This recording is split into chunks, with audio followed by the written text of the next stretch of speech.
Hey everyone, welcome to Catalyst Energies. This is the daily astrology report for October 28th, 2020, Wednesday. And we are in some intense times today with the moon in Aries, the sun is in Scorpio, and we're going to have this interesting quincunx between the moon, Chiron, and the sun in Scorpio. So both really intense signs, but completely different focuses. Aries about the self and the subjective experience, the ego, and I, me, mine, right? This is what Aries is all about. It's the first house. It represents, action potential. So there is the transmission of energy. It is especially cardinal fire. Aries is cardinal fire. It's directional, right? It has, a trajectory, whereas Scorpio is about the depth of shared experience, right? The depth of emotion, the depth of power in relationship, the collective shared experience, and what that actually feels like. So both intense, but both focused on different things. And so when the moon in Aries reaches Chiron, which is retrograde in Aries, this very deep wound of self that Chiron's been regressing through very slowly now for a while is going to become a very potent feeling experience.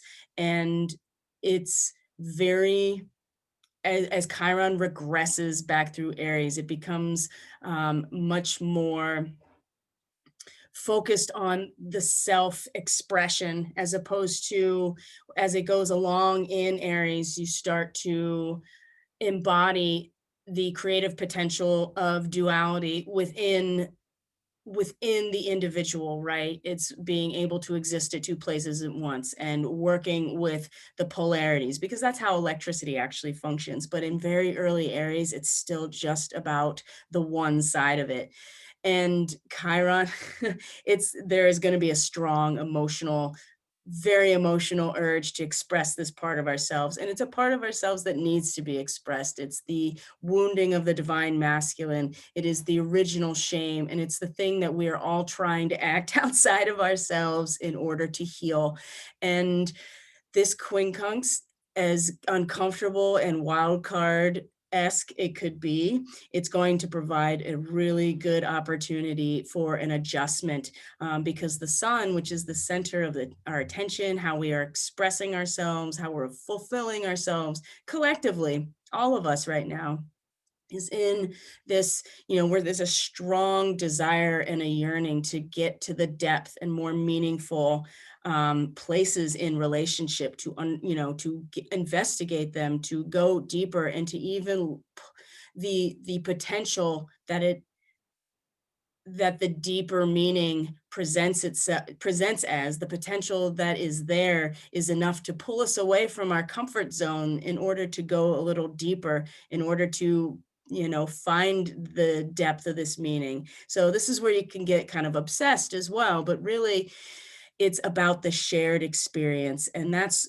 where the Scorpio energy is prominent right now. But with the moon and Chiron, we are going to be really emotionally pulled into a place that is much more focused on our individual subjective experience and our wounding. And so tempers flaring, violence, towards ourselves and other people, like a lot of arguments, and really expressing through those experiences this really deep wounding. So being easy on ourselves is going to be necessary moving into tomorrow, even though there'll be a lot of agitation around that we can interact with. But also could be a real, like I said, this adjustment here with the quincunx is an opportunity for some serious healing of that wound, and to get a deeper look at it that we normally wouldn't, with the moon right there, and having a genuine wanting to genuinely express ourselves by exploring deeper, for the, with the intention of finding something of value by going deeper. Okay. So it really depends on what you took out of this moon in Pisces period, because Pisces is the end of the cycle. You bring with everything that you have accumulated and that you have taken on. All of your karma comes along through the Pisces, and you're taking on the karma of the collective with Pisces, and then it becomes the archetype of the new form, and then the seed comes and gives the potential for a new life, right? The fractal continues to unfold. But it really, how this incredibly intense and explosive quincunx could be managed has a lot to do with what we're bringing into form after this whole collective personal cycle kind of diffuses and expands into everything else and then comes back in. So wow. Mercury is at the last degree of Libra. Oh, before that, Venus then in the first degree of Libra is then, before that even happens, is going to show us exactly what, you know, the lack of balance between this perfect form that Venus represents of balance in relationships, balance in the world around us, how it feels, is it symmetrical, is you know is it perfectly crafted, is it aesthetically pleasing? Like, this is the perfect form of balance and peace. And the moon is going to be like, I am coming into myself, like I'm not thinking anything about this. And so we're going to immediately feel the difference in our bodies and feel the, in terms of what is the perfect form of this collective experience, and have it reflected to us in what we value in the world around us and who we love in our relationships. But then the moon coming into Aries is the new form, like, and it's going to be subtle, subconscious in our feelings. It's going to be a new version of ourselves starting to emerge out of our emotions, out of our subconscious. And this opposition here, there's a lot of potential for evolution and growth right here. And also it's important to not lose sight of everything that we have been building and training ourselves for and building up to this point to be able to Venus is at home in Libra. This is her home territory. She's trained herself to be in full service to the collective,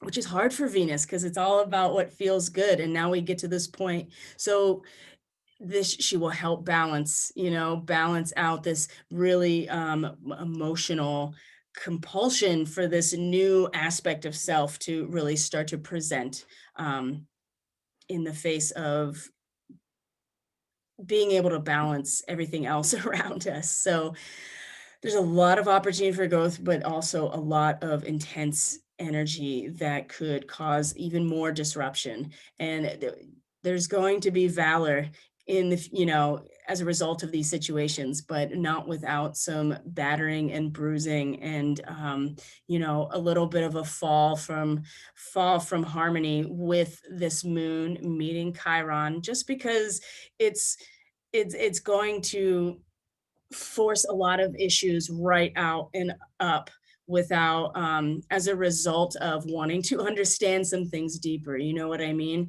We're on that trajectory. So the good news is that Mercury is in trine to asteroid Ceres in Aquarius today, the last degree of Aquarius. She's also retrograde. And Ceres is the goddess of agriculture and the grain. She had a daughter named Persephone, who was tricked into or maybe consented. It's really depends on which version, but Hades brings her into the underworld and makes her his queen.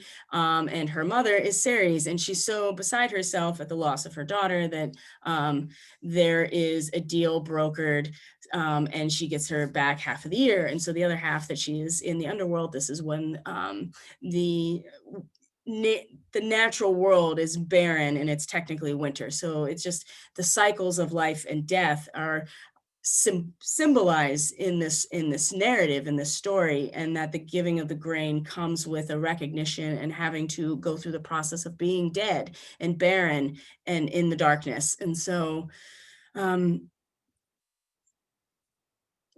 in this case, what she provides, Ceres, the grain, right, the abundance that does come as a result of recognizing these cycles, is at the last degree of Aquarius is about metamorphosis, is about being transformed by the collective into something completely new and like evolving into the next stage. Mercury at the last degree of Libra is about, philosophical mastery, the ability to understand and not just know what it is you're talking about, but understand all aspects of it. And this provides for true justice and peace. And if we can,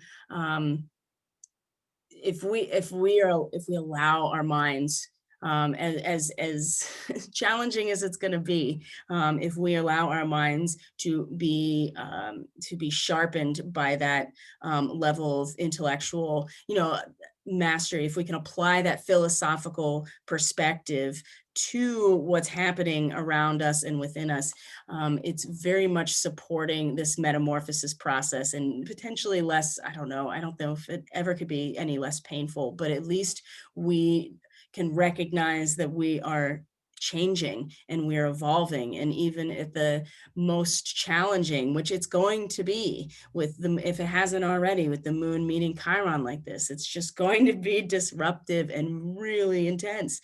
There is the real abundance here is the transformation and the growth that is happening, but only if we allow ourselves really to mentally and in the realm of communication and conceiving of the world around us, be like that true philosopher, and understand all aspects of it. This is the only way that we find real balance, real fairness, real justice.